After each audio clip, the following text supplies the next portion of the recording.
Hello dear students, welcome to second year pre-university commerce class. Congratulations for having promoted to second year. It's going to be very important academic year in your life.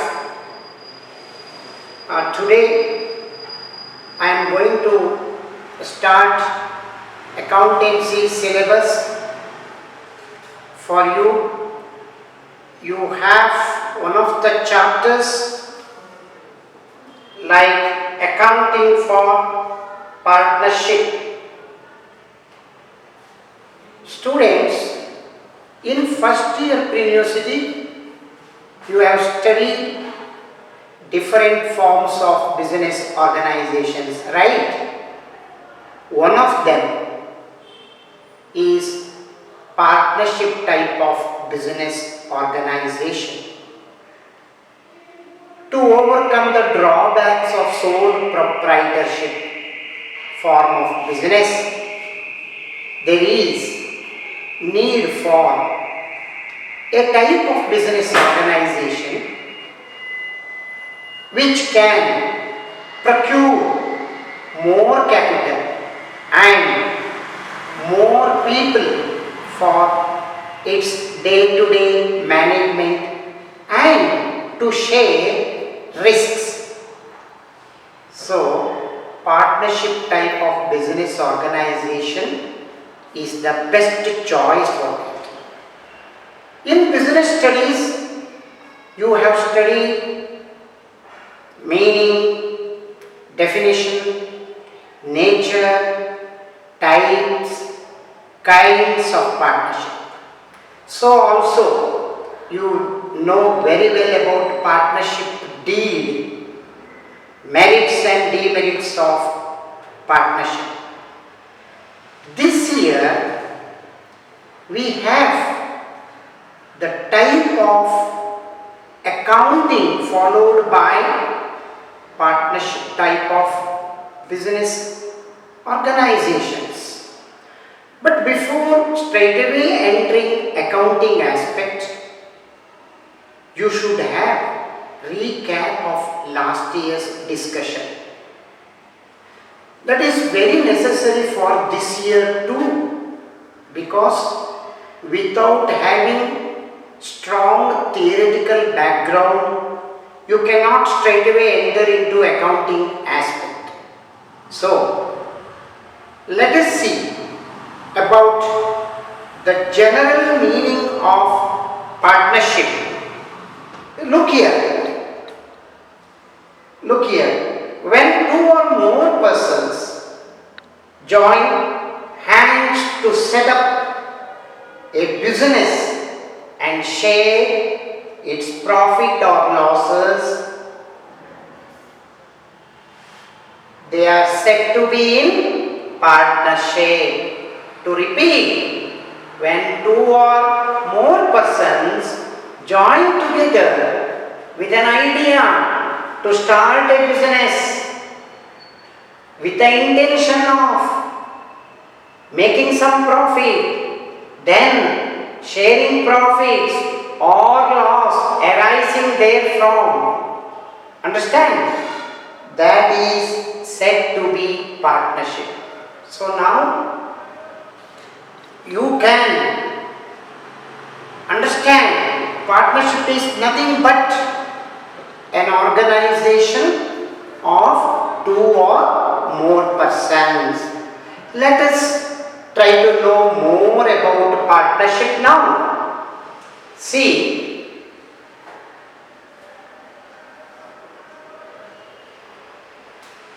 now let us go to the definition given by Indian Partnership Act 1932. According to Indian Partnership Act 1932, the partnership is defined as the relation between persons who have agreed to share the profits of a business carried on by all or any one of them acting for all. definition here. See here. Define partnership. According to Indian Partnership Act, it was enacted in the year 1932. Partnership is the relation between, see, persons who have agreed to share the profits of a business carried on by all, or any one of them acting for all. This is the definition. According to this definition, see, the Partnership Act says that persons who have entered into partnership with one or one another are individually called partners and collectively called firm. So, when a partnership type of business is started by A, B and C, collectively it is called ABC firm, but individually each person, Mr. A partner, B, a partner, C, a partner. So, this is very much actually guided by the act itself. Now, let us go further about the characteristics of partnership. We should know the nature or salient features of partnership type of business. The first and the foremost point is that there must be two or more persons in order to start a partnership type of business. There must be at least two persons, two or more persons. To form a partnership, there should be at least two persons. And what is the maximum number of persons there can be? The question arises. Earlier, it was 10 in case of banking type and 20 in case of non-banking type. But that Companies Act of 2013 has made, yes, and 2013 has made a recommendation to the central government that there can be maximum of 100 persons as partners, 100 persons as a partners. Then the government has taken this recommendation and amendment and prescribed in 2014 under Schedule 10 as 50. There can be 50 persons, maximum 50 persons. Though the Act provides to have maximum number as 100, but government has prescribed maximum number of persons who can join a firm is 50. So that is regard to two or more persons. So we should have a thorough knowledge about all these things. It is not like just writing an examination. We should know everything about the partnership type of business. Come to the next point, agreement. Agreement.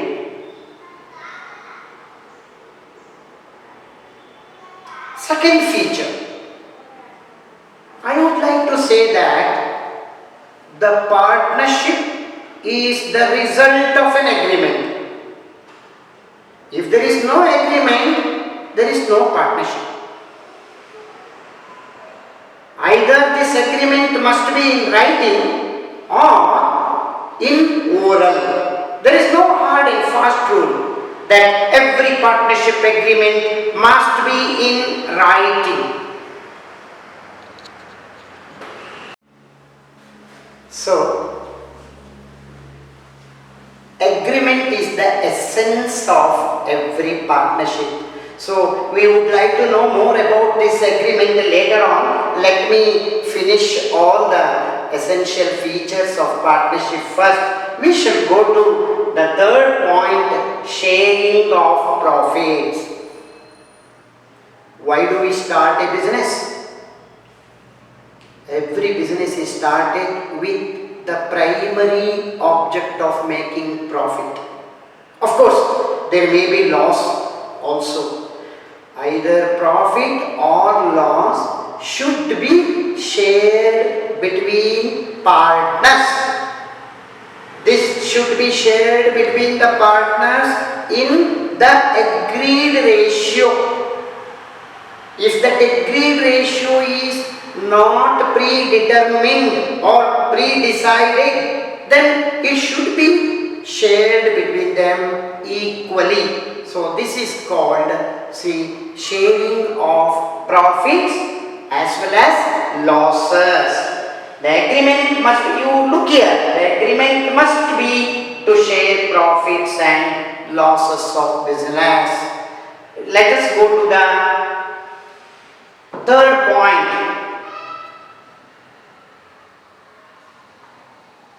Here, I have noted here, you can see the board here. The third one is business. The third nature of partnership is business. What is? See here, there should be a business. If you and your friend purchase a piece of land and keep quiet, if you don't do any business, if you don't start constructing a building or a flat, then it is not said to be partnership agreement. So whenever you do some business out of partnership agreement, then it will be a valid one. And that too, the business should be lawful.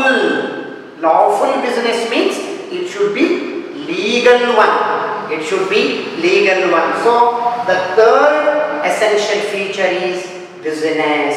The first one is there must be 2 or more persons, not more than 50 persons according to Companies Act. Then second one is there must be an agreement. Third one is business is the another essence of partnership agreement. The fourth one is mutual agency. This is very interesting one. In a partnership type of business, every partner acts in 2 capacities. One as an agent, the other one as a principal. Take me as an example. I am acting in Soundarya in 2 capacities. One is as a principal, the other one is as a lecturer. So in a partnership business, every partner is a principal. At the same time, he is an agent too. As a principal, he can bind other partners by his acts and behavior. As a principal, he can bind other partners by his acts and behavior. At the same time, he is bound by other partners. This is called agent and principal relation. Then share of profit. I said already, it has been discussed. I don't want to repeat it. The very essence of partnership. Every business is started with the reason of making some profit. When there are more than one owners, the question arises how to share the profits, in what ratio, whether it is equally or in the agreed ratio. All such things arises. We will come to know more about that. Then come to the last feature, liability of partners. In a partnership firm, the liability of every partner is unlimited. Now here the question arises, what is unlimited liability? Unlimited liability refers to the liability when business assets are not sufficient to pay off business debts. The private properties of partners are used. So every partner has got unlimited liability. So these points you should look into that. Here general meaning of partnership I have written on the board. See, it is an association of two or more persons, understand, to do some business, to share some profits or losses arising therefrom. Then these are the salient features. Salient features means essential features. Without these features, no partnership can be formed. Now we shall move further to the next aspects. Yes, look here students, look here.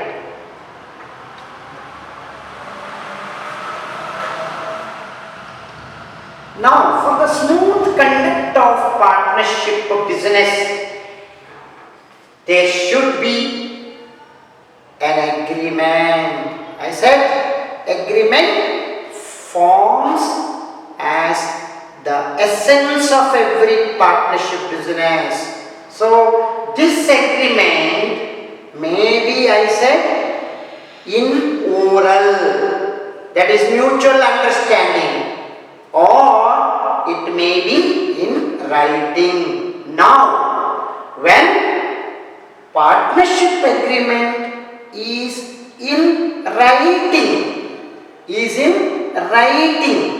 and sufficiently stamped according to the rules and regulations of Stamp Act and duly signed by all the partners, that kind of partnership agreement is said to be partnership deed. Look at here.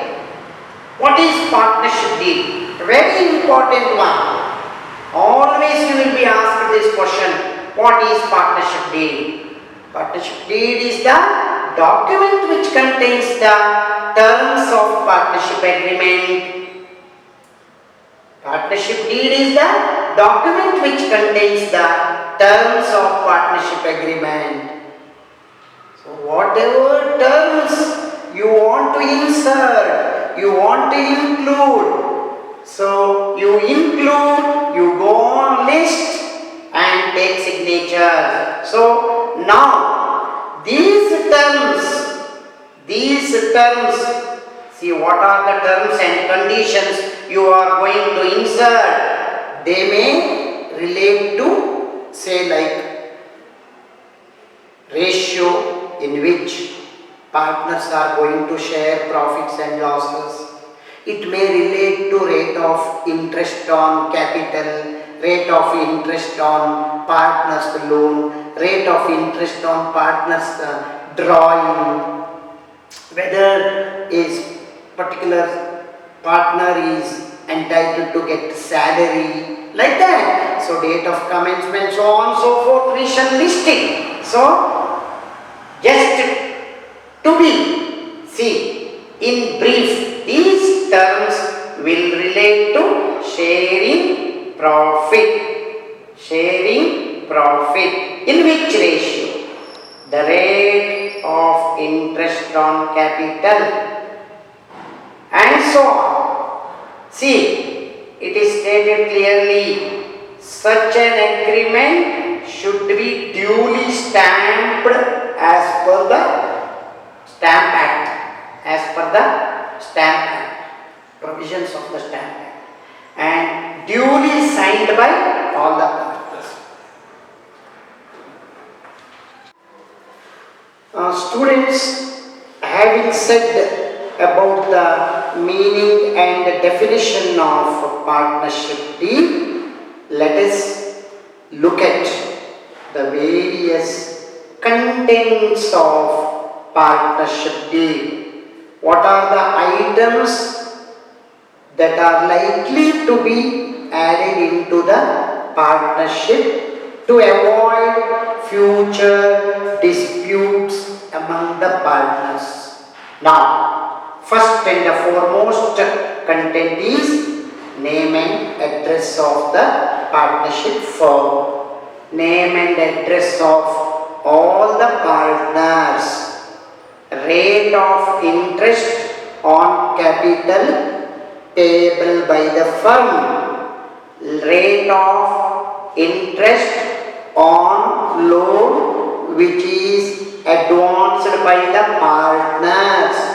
When a partner makes any drawings, the rate of interest charged on his drawings. See, this third item includes three sub-items: interest on capital, interest on loan, interest on drawings. Then some partners may provide extra services to the benefit of the firm. So whether they are entitled for salaries or commissions, if payable to any partner, better to be inserted into the deed. Settlement of accounts on dissolution of the firm. Before dissolution, I would like to come to this point. Rules to be followed in case of admission, retirement and death. Let us discuss about dissolution later on. When a new person is to be taken into the firm, what are the rules to be followed? How much amount he should bring in the form of goodwill? What is the profit ratio given to him? Understand? Then what is the procedure for revaluation of assets and liabilities? All these things are to be inserted. These are the rules to be stated here. Then when a partner retires from the firm, then how to settle his account, whether it will be paid in cash or it will be transferred to his loan account. Then or when a partner dies during the course of partnership business, so how to make payment of dues to the deceased partner. Now here we have to prepare his executor's account. Executors are the representatives or relatives of the deceased partner. Understand? Then comes how to settle accounts on closure of the firm. Dissolution means closing the business of the firm. How to settle the accounts of the firm. So this is about not only this. You may insert many more information like see the name of the banker, name of the auditor, understand what is the procedure of valuation of goodwill. See, whatever doubts you have, you can state everything in this agreement list. So you will have smooth conduct of business then on. So next is that I would like to discuss a very important thing. This is very important. Keep it in mind, these 5 points.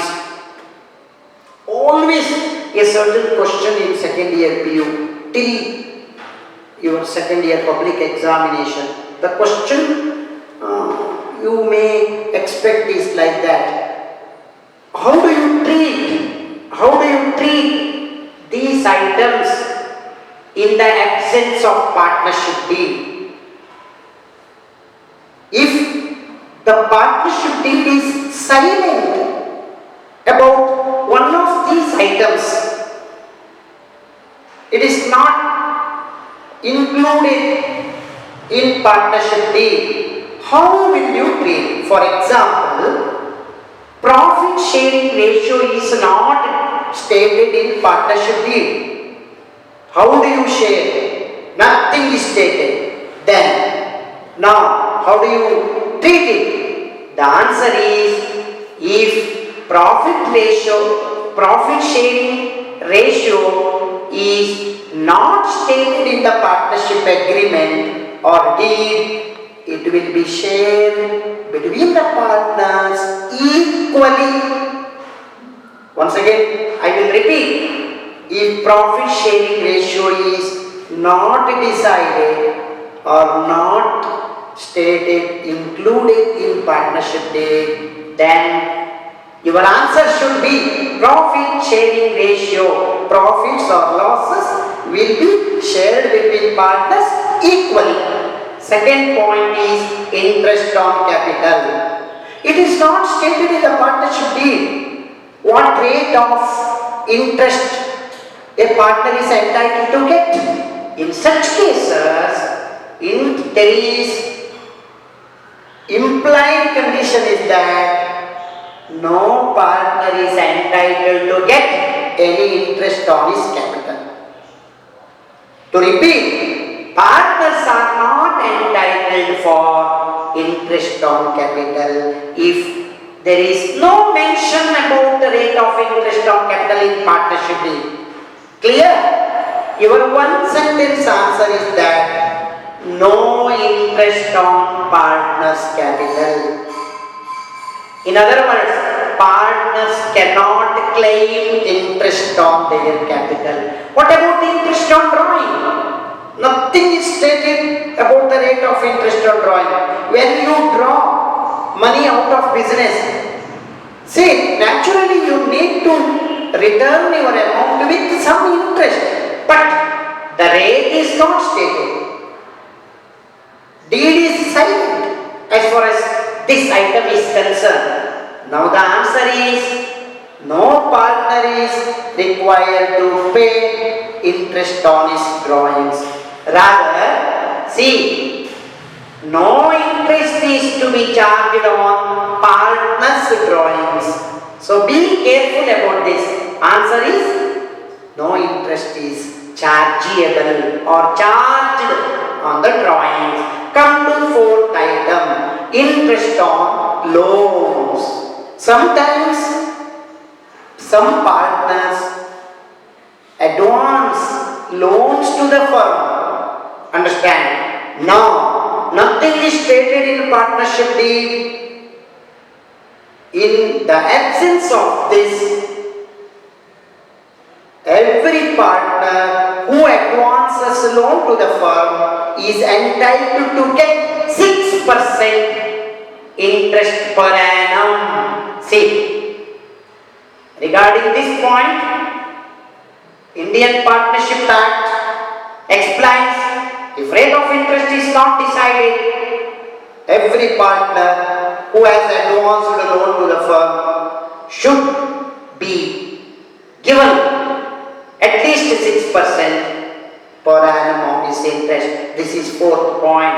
Come to the last point regarding remuneration like salary, commission to any partner. Now, if nothing is stated, then no partner is entitled to get salary or any other remuneration for his extra work. So, once again, I would like to repeat that when there is no provision in partnership deed about this point, then the provisions of Indian Partnership Act 1932 becomes applicable. So, keep all these points noted. You prepare your own notes and be thorough about all these notes. The next one we are going to accounting aspects of